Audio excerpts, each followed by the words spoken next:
The Summer of the Beautiful White Horse Summary. This is a story of two tribal Armenian boys who belong to the Garaglanian tribe. For their family, even in times of extreme poverty, nothing could match the importance of honesty.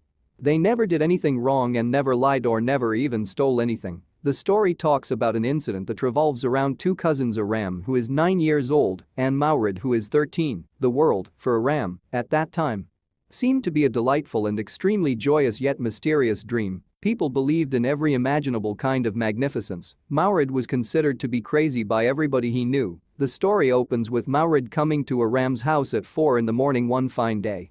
He tapped on the window to Aram's room. When Aram looked out of the window, he was taken aback and startled to see Mawrid riding a beautiful white horse. In fact, he was so dazed that Mawrid had to say, "Yes, it's a horse, you are not dreaming." All this was too unbelievable because Aram knew that they were too poor to be able to afford to buy a horse. The only way Mawrid could possess it could be by stealing. They were too honest to lie and yet too crazy to ride a horse. Thus, they kept the horse for 2 weeks, enjoying its ride in cool air and singing to their heart's content on the country roads. They hid it from the rest of the world by keeping it in a barn of the deserted vineyard. Meanwhile, Aram came to know that the horse was stolen from John Biro.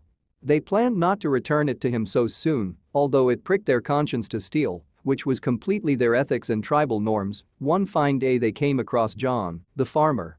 Such was the boys' family, famous for their honesty, that the thought of his horse being stolen by the boys never crossed John's mind. He was just amazed at the resemblance and said, "I would swear it is my horse if I did not know your parents."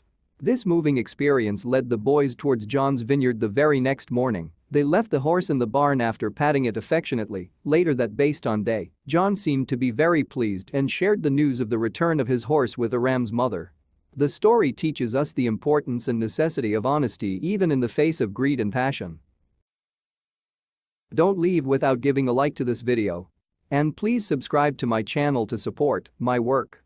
As always, thanks for watching. Bye bye.